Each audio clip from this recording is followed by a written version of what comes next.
বাবা হইয়া ছেলের লাশ কোলে করে নিয়ে আইছি। এই কষ্ট আমি কারে জানাবো, কারে বলবো।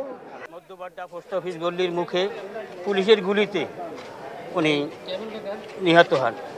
ওনাকে 3 মেডিকেল থেকে ফেরত দেওয়ার পরে মুগদা মেডিকেল নিয়ে যখন ওনারে নেওয়া হয়েছে তখন তারা সেলাইন অবস্থায় ওনারে মৃত্যু ঘোষণা করছে। মৃত্যু ঘোষণা করার পরে আমি ওখানে যাইয়া ছেলেরে মরা ছেলেরে নিয়ে কোলে করিয়ে নিয়ে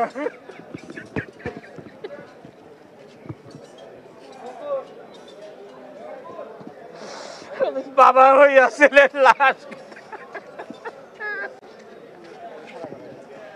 কোলে করে নিয়ে আইছি। এই কষ্ট আমি কারে জানাবো, কারে বলবো।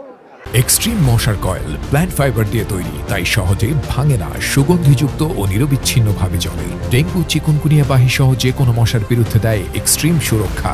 আল্লাহ ব্যতীত ছাড়া আমার কষ্ট আর কেউ বুঝবে না। আজ আমি এই আন্তর্জাতিক ট্রাইব্যুনালে আইছি যে শেখ হাসিনার ফাঁসির রায়টা যেন কার্যকর হয় এবং শেখ হাসিনাকে জানো এই ভারত থেকে আইনা যেন বাংলার মাটিতে যেন প্রকাশ্যে যেন তার ফাঁসি হয়। আমরা শহীদ পরিবার এবং সাধারণ জনগণ যেন দেখতে পারি যে শেখ হাসিনার ফাঁসি হইতেছে। যদি ফাঁসিটা আমরা দেখতে পারি তাহলে আমাদের যত শহীদ পরিবার আছে সবার আত্মার কামনা মাগফিরাত খুব আমি ভালো মনে করব। যাতে সামনে এই শেখ হাসিনার পক্ষে হইয়া যদি কোনো উকিল, ব্যারিস্টার, ম্যাজিস্ট্রেট যদি তার পক্ষে কোনো আপিল করতে চায়, আমি সরকারের কাছে বলতে চাই যেন তাদেরকেও যেন অতি দ্রুতভাবে যেন গ্রেপ্তার করা হয়।